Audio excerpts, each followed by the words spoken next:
Welcome to the Insurance Agency Success Podcast, the only show that helps independent insurance agencies grow their business while increasing their joy and happiness. I'm Eddie Price, founder of Jenesis Software and an agency owner for more than 30 years. I've bought, started, sold, and scaled agencies, and for the last 25 years through Jenesis, I've helped others do the same. And on this show, you're going to hear real stories and proven strategies so you can streamline operations, increase profits, and really enjoy the business that you've built. And if you'd like to learn more about how we can help your insurance agency, visit genesissoftware.com and click on the Request a Demo button. All right, so welcome to my very, very, very first podcast, Deirdre. Congratulations, and thank you for having me. And also, just so you know, you are the first person I ask, because it's one thing to be number one. It's also even a little better to know that you were the first person I asked. I didn't ask three other people and then turn me down. You know what I mean? Okay, that's even better. So let's do it. Let's do it. How long do you think we've known each other? I'm going to give an approximation. I started my agency in 2018, and prior to me starting the agency, I was working for North Carolina Mutual Life Insurance Company. I started their P&C division. I was told that we needed a agency management system. And I was referred to you by the agency that ended up being my mentor at the time. So Was it George Stevens? It was. Okay. It was. So Great family. yes. So that was back in 2015, 2016. So I got plugged into Jenesis back in, I would say, 2016. So 9 or 10 years at the time of this recording. Yes. Okay, cool. So we've known each other wow. We were talking before we started recording this that we've never officially met face to face. Right. And the thing that I think is terrible about that, but like you said, it's a sign of the times.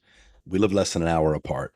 So where Jenesis has, thousands of customers across the country, it makes more sense that I've not met people that are very, very far away. I feel guilty about not meeting you. So, well, let's go back. I kind of skipped this part. Introduce yourself, where your agency is, and just a little bit of the history. So again, my name is Deirdre Rushin, and I'm the owner of Imperial Insurance and Financial Solutions. Actually, Imperial Insurance and Financial Solutions is my DBA. The official company name is Rushin Global LLC.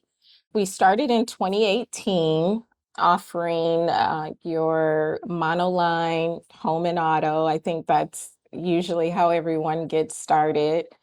We eventually grew from doing the monoline to doing more on the commercial side, which really became a love of mine more so than the home auto, that type of line of business.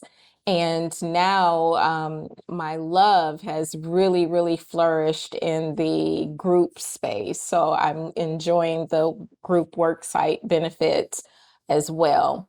We're based in Durham, North Carolina. Right after COVID started, I noticed that we weren't having as much foot traffic coming into the office.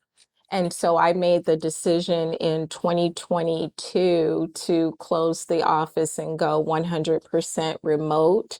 And that's worked out pretty well because most of my clients, as you so eloquently put it, they're not coming into the office. I'm not doing any face-to-face. They prefer to communicate via email or doing something like we're doing here, a virtual conversation. No one really wants to come into the office.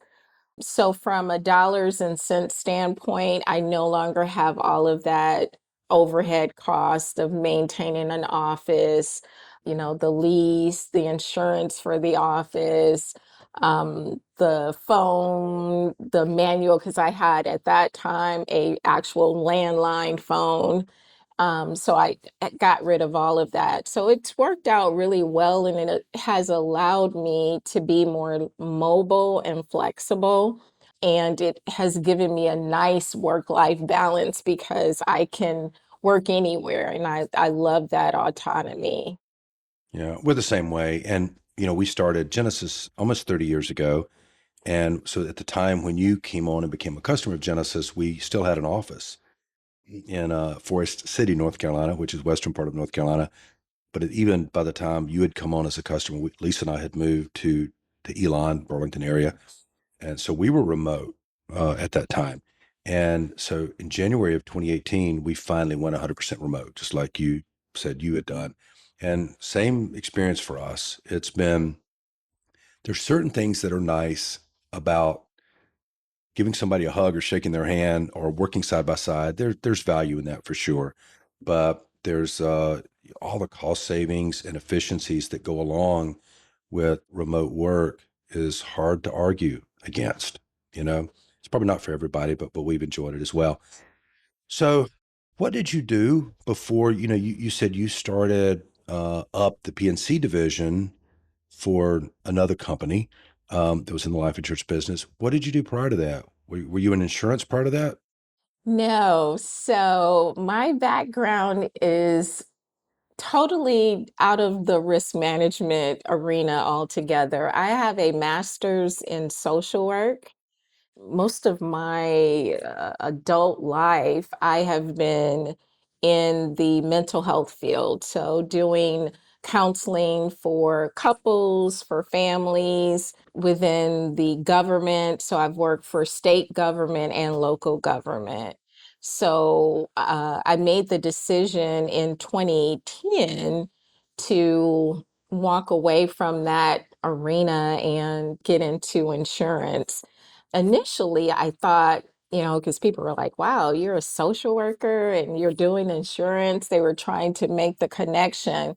But when you really think about it, mental health, you're basically listening to a client discuss their needs or their issues or their concerns or their struggles, and then giving them or helping them find a solution. And that's what insurance is, listening to what the needs are and then finding a product to resolve that issue for them. Yeah, totally agree with that. So started from scratch, opening up the PNC division for that company. Did that for a couple of years, Yeah, it was little over 2 years. Yes, and then you ended up buying the book that you were building from them. correct. Okay. Yes. So you started it from scratch. How did you do? You don't have to go into this much, but was their customer base your prospects? How did you do your marketing? How did you get your customers? So yes, because this was a life insurance company and they had been around at that point, I think it was 125 years, and they had a huge life insurance book of business. And so once we launched the PNC division, we started, sending out mailers and emails and marketing campaigns, letting them know, hey, we now offer property and casualty. We can insure your home, your vehicles. And so that kind of started the ball rolling in terms of getting clients. And then we also did different events in the community because that was a new arm of business for the company. It had not been done prior to, so that was really nice. So that's how I got my customers. Do you remember was the success of that marketing to those life insurance customers better, worse, or about what you expected, or do you remember? Yeah, so initially it was a slow go because they knew us as life insurance, and it's like, okay, now you're pivoting to selling car insurance. So initially, we had to do a lot of like repeat because with any marketing campaign, you have to keep driving that product into the person and educating them. So it took some time, and that was, I think, the frustrating part for me, Eddie, was I was starting to get some momentum and I was starting to get clients, and then it was like it just went away. So that was frustrating for me, but I think it was all part of God's divine plan in the end for me to start that and then eventually segue and do my own thing. And I have no regrets at all. So, acquired that book of business, went out on your own, changed the name, of course. How'd you come up with Imperial? Because when I thought of insurance companies, just the service, the experience, I wanted to come up with something that would set us apart. So when I think of Imperial, I think of royalty, and actually, that's part of my logo. It's a crown. And our tagline is experience the royal treatment with us. And so, in everything that we do, we pride ourselves on being responsive, customer service driven, going above and beyond the call to service our clients. So I wanted to encompass that in the name. And so that's how I came up with Imperial. I like that. I think there's value in having a word that you associate with, like royal. You talk about royal service, providing royal service. That's a picture in your mind, and if you hire someone onto your team, most of the people can see that same picture.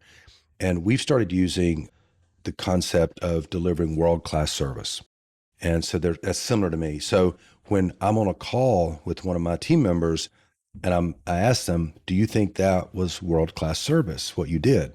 And it's easy sometimes for them to say, yeah, I see what you mean. World class is pretty awesome. Probably what I did was not quite world class. So I think it helps set the stage. It's also easy for your customers maybe to identify that's what I want. I want to be treated like royalty. And maybe this agency has enough the wherewithal to even come up with this concept. So maybe that's what I'm going to get from them. Do you know how we came up with the name for Jenesis? It's your daughter's Yeah, name yeah. is Jenna. And Right. so, yeah, I think it Okay. had something to do with that, Hmm. right? Yeah, Okay. yeah. She was 3 when I had kind of created Genesis, and she's 33 now or whatever. And she's worked for the company, for, I don't know if you've ever met her or worked with her or not, but she's worked with the company for the last 10 years. Um, Yes. we didn't plan for that, of course. That was just an accident. But A little yeah, a little, trivia. little fun trivia. So you started on your own after you left. Did things grow as quickly as you would like or less quickly than you would have liked? It did not grow very slow. I used to, when I first got into the industry, and I would talk to other seasoned professionals in the industry, they would say insurance is get rich slow. You'll eventually get there, but it's a slow, methodical process. And it requires a lot of patience. It requires a lot of prayer. It requires a lot of creativity, thinking outside of the box. It requires a good team. And I don't know if this is one of your questions for me, and I might be jumping the gun a little bit, but it's really, really challenging, especially in this climate now, to find good team members that mirror the mission and the goal that you've set for your agency. So for me, the royal treatment, that's what I live by every day. And if I could clone myself and had like a team of Deidres, think I would be like the top producing agency in the US. Yeah, no, I get that. And I think that's probably true for a lot of founders and entrepreneurs. I see it work both ways. Either you decide, I'm going to do this myself with a little help, and I realize my growth or my ceiling is going to be set at some point. Um, or you've got to decide, I'm going to go all in, try to figure out how to recruit and try to figure out how to compensate. That gets hard sometimes. And, uh, and I'm going to spend most of my time coaching people to be the best they can be. Maybe not quite as good as I would be, because it's hard for anybody to beat the founder. Exactly. There's something inside of you that's going to be different than Yeah, it's another passion, the yeah. drive. Yeah. Yeah. If you hired me, I think I'm good at a lot of things, but if you hired Yeah. me, I would not be as good at your job as you are for your company. Do you believe that's true, that you've got to make a conscious, intentional decision? I'm going to do this mostly myself, accepting the limitations of growth, or I'm going to scale no matter what. You think it's a separate decision? It's one or the other? No, I totally agree with you 100%. Which one have you That's picked? that you at some point you have to relinquish the steering wheel and allow the person to be themselves and coach them and support them, knowing that they're not going to be as the founder. You just can't do it. And I think for me, it took a while for that to register with me because I'm like, why can't they? I don't understand. Why can't they do it? And it the light bulb finally came on, and I totally agree with you 100%. Scaling is hard. It is hard. Um, which choice have you made? Have you made a conscious, intentional decision to either say, I'm going to do it mostly on my own with a little help, knowing that I'm going to only get to hear one of these days? Or are you trying to grow as fast and as big as you can? At this point, I am doing a more slow, methodical, organic growth versus just trying to explode. I'm not trying to just grow as fast as I can grow. That's why I haven't opened another location or tried to expand somewhere else in the US at this point. So I'm still like planting the seeds, letting it grow organically. We have at Genesis, we've grown only by 10 or 15% every year. But, we started from $1 and revenue now is, I guess, over around 4 million. Some people may think 100 million is a good number. Some people may think 300,000 is a good number. I love Yeah. 4 million. I think that's big. That's really Yeah, big it's to me. very big. Yeah, it is. And I know compared to some of our competitors that are much larger, that's not big. But I believe that for me, and everybody's different, I'm happiest growing at that controlled level. And for us, it's 10 or 15%. Now, the cool thing about that, if you grow about 10% or 15 or 20% a year, that compounds. So once you get to a million, now that 10% growth is a whole lot more that year than back when you were at $100,000 a year business. So I believe I'm in favor of the slow, steady growth. I'm in favor of the get rich slow because I think it's like with weight loss. They say that if you go do an extreme diet, you lose tons of weight really quick.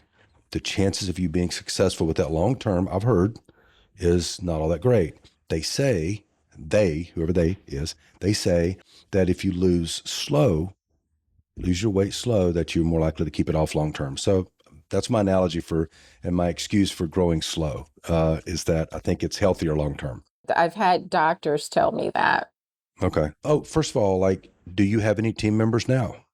I do have one person that's doing my life and health, and I'm looking to bring on another producer, actually, two producers, which leads me to another point in the conversation about scaling.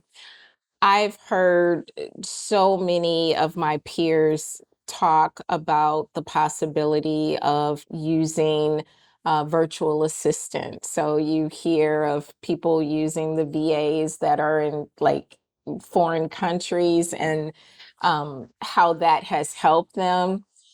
And I guess for me, that's that's not something I'm interested in doing at this point. And the reason I think for me, because every company has, their preference of what they're trying to attain or where they're trying to go. But for me, having someone overseas that doesn't speak the language really well, I think would diminish my whole experience the royal treatment because if my clients have a difficulty in understanding the person, that language barrier, even though they can speak English, but it's not the best. I don't think that would lend to the royal experience that I'm trying to create. I get that. And I think there's some decisions we've made here to do some similar decisions to how you're describing that here at Genesis, based just on what we think makes us happy right now. And that's important too. The reason that people, why do you own your own business? I was getting ready to say something or tell you why most people do, but what's your answer? Why are you self-employed why are you an entrepreneur? Well, to be totally transparent with you, Eddie, I never ever thought that I would own my own company. Some people just have an entrepreneurial spirit about them. I was fine working at the company that I was working with, doing the insurance. I was fine with that. But I think I was pushed into my purpose, my destiny.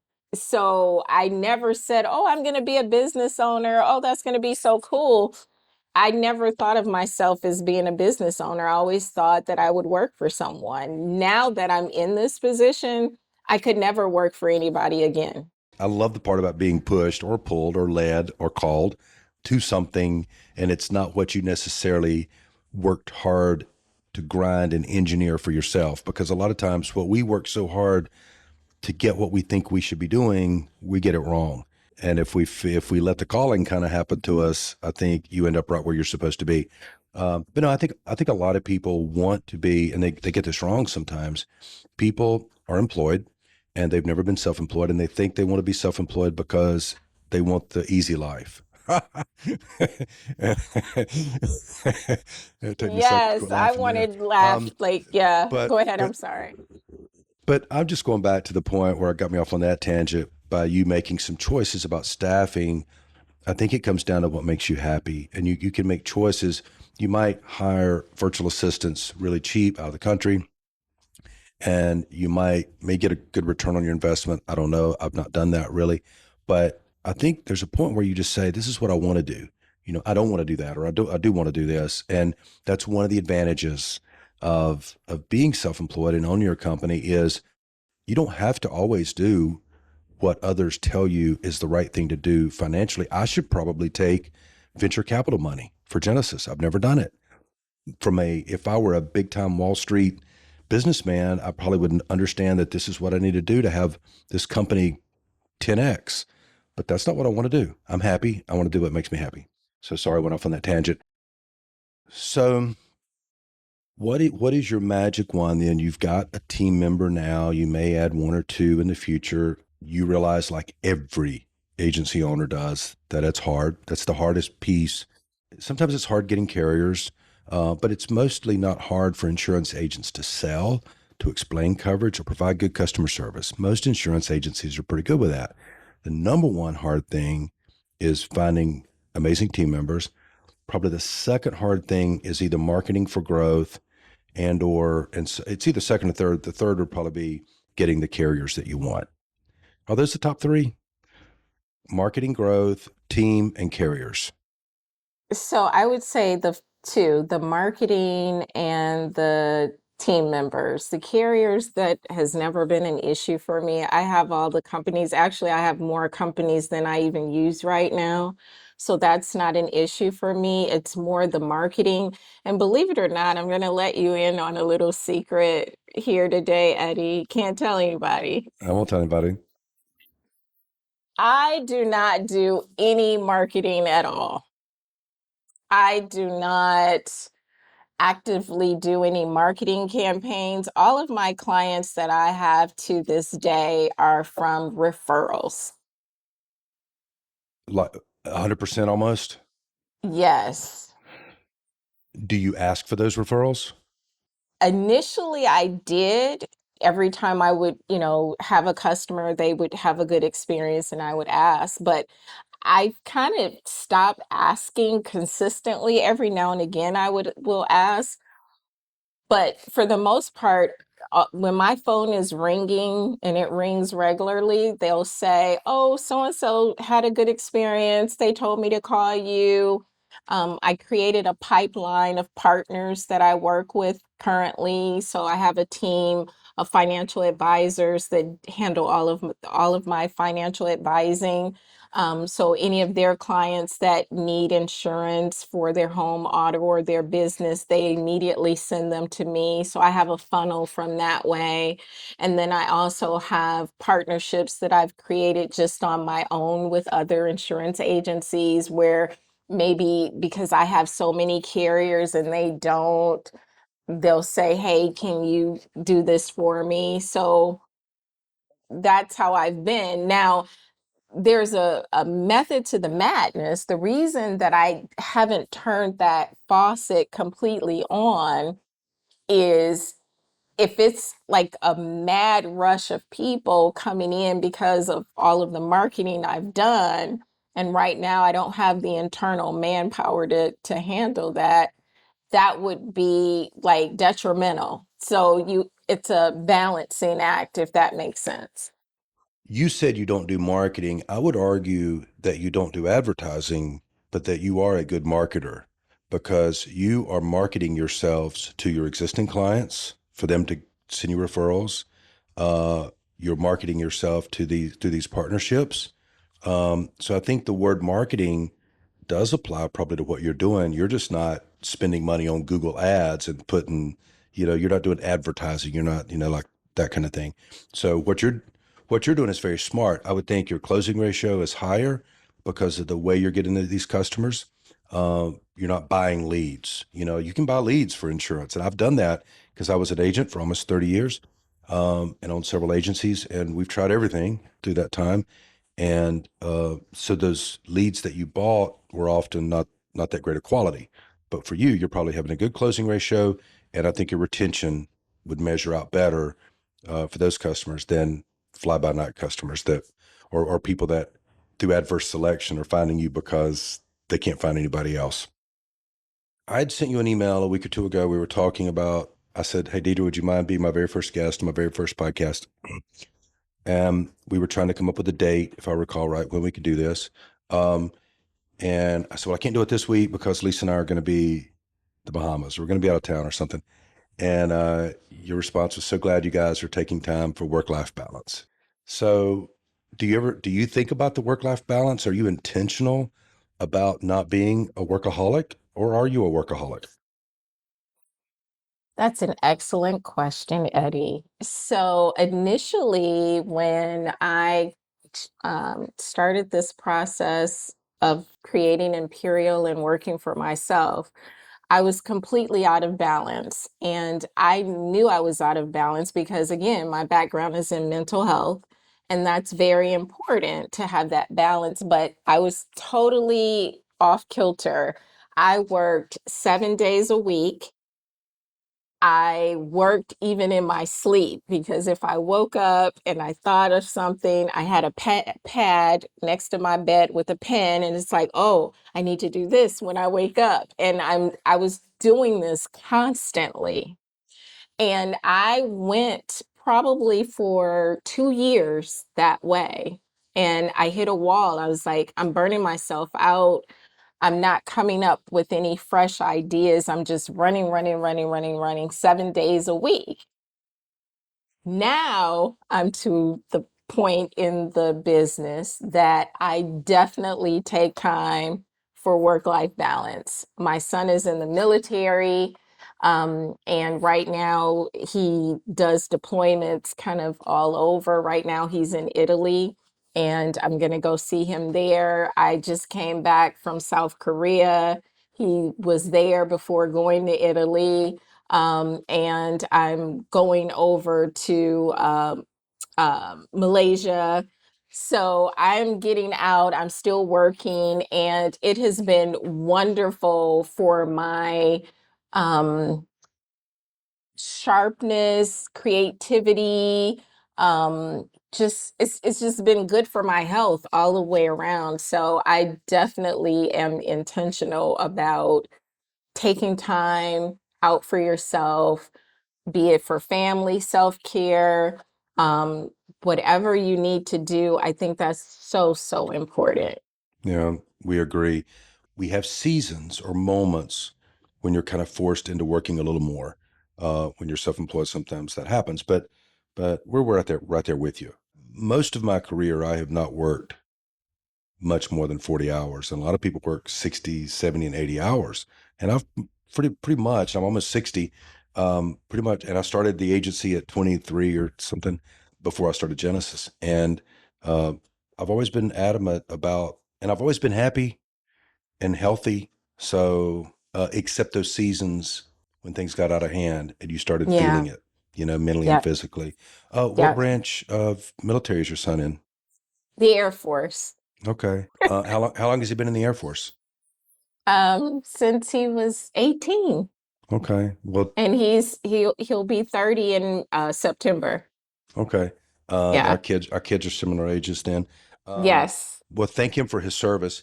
We have a daughter and son-in-law that are in Coast Guard.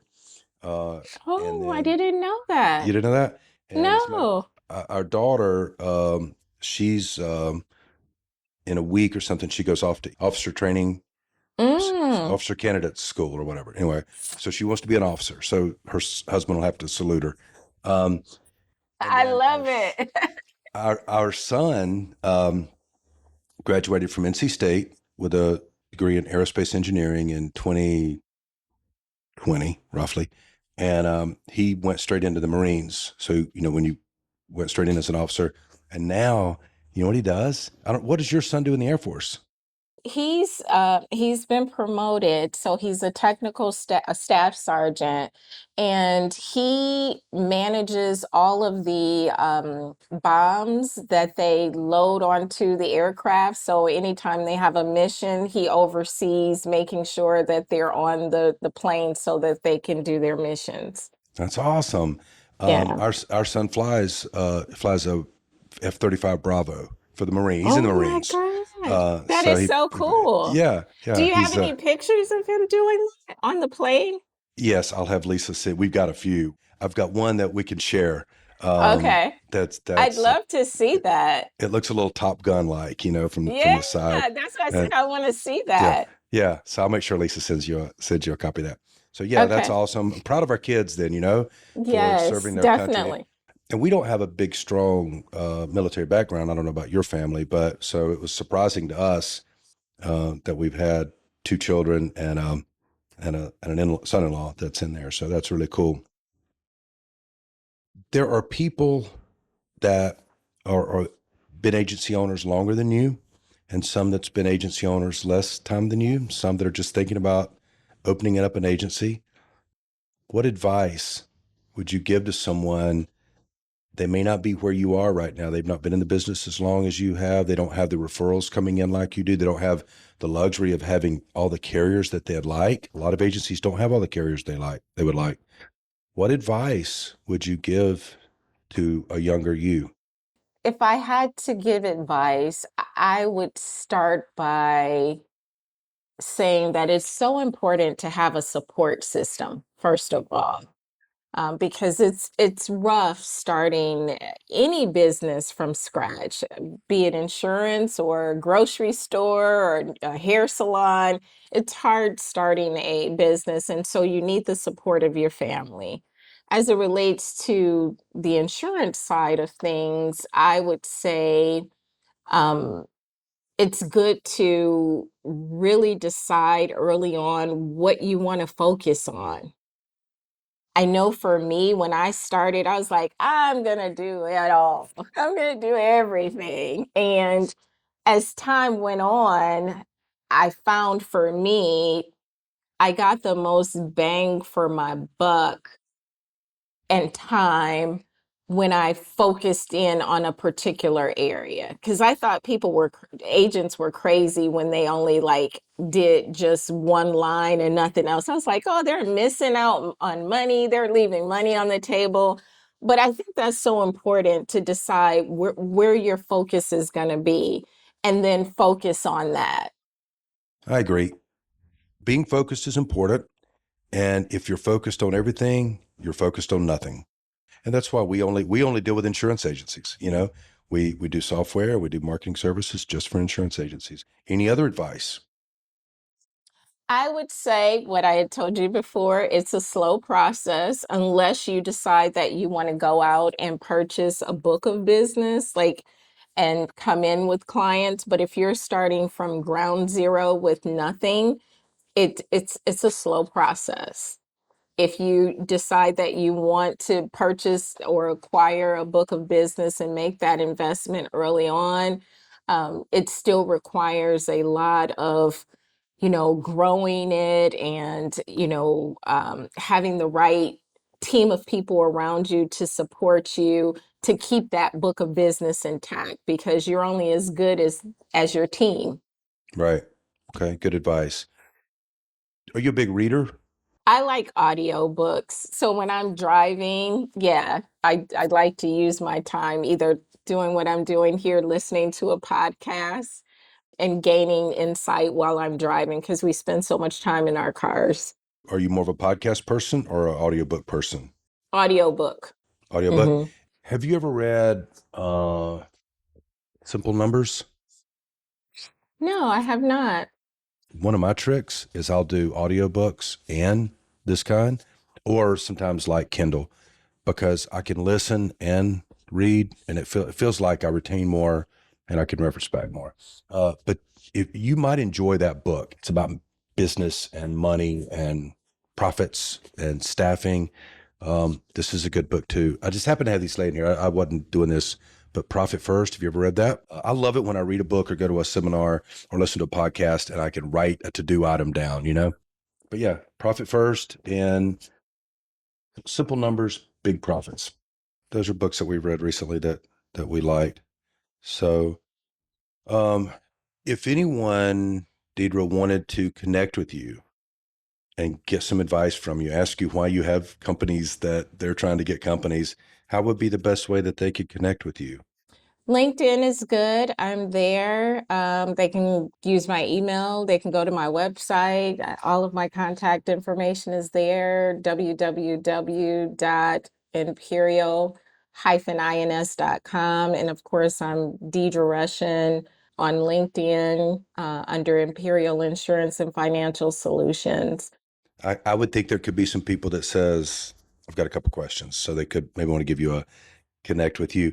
One thing I forgot to mention, I meant to mention it, I almost left it out, is not only did I say in the beginning that I've been a customer for a long time of ours and that we're only an hour apart and we've never met, but you're also mine and Lisa's personal insurance agent, and you're the insurance agent for two of our companies, right? That is correct. And it's been an honor. Well, it's our honor. We like working with amazing people that treat us like royalty. So, Can I ask you a question, Eddie? of I'm going course. to turn the tables. How has your experience been with Imperial? Oh, it's great. We knew it would be. We knew it'd be great going in. So, um, yeah. Have we left you a Google review? Yes, you've left me a couple of reviews. Yes, you have. Yeah. And it's been amazing to watch you guys grow and expand and now acquiring different companies and the different states that you're in. So being along for that ride for me has been just as rewarding as it's probably for you because it's like, wow, I remember when they were just doing this and now they're doing so many great things. So it's been great watching. Well, thank you very much. I will give you one more last little plug. Every time you get called up on stage at one of the big I conferences to get another award and recognition, you have to go up on stage, right? I've seen the videos. I forgot about that. I should have mentioned it. Yeah, I did manage to be the agent of the year. That was in 2021, which was a complete shocker because it was the same year my mom passed away. So my mom passed away on April the 6th, and that award was given to me in September. And I just was like so emotional because I would have wanted my mom to experience that because she saw me start the company from ground zero and then to be acknowledged. It was just a really, really, really great thing for me. Well, she did see it. Yeah, she did. She She sure did. did. She sure Yeah, did. A lot of yeah, people did. Yeah. people that love you did. So, Yes. all right. Thank you, Deidre. It's been an honor. Thank you for being my first guest. You're so welcome, and have a great day. Tell Lisa I said bye. Sure will. Thanks for listening to the Insurance Agency Success Podcast, where independent insurance agents like you get the tools and insights to grow, streamline, and enjoy your business. If today's episode gave you something valuable, please take action and start making changes in your agency today. And if you're ready to simplify operations and scale, visit genesissoftware.com and click on the orange button to book your demo. I appreciate you being here. Keep building, keep growing, and I'll see you next time.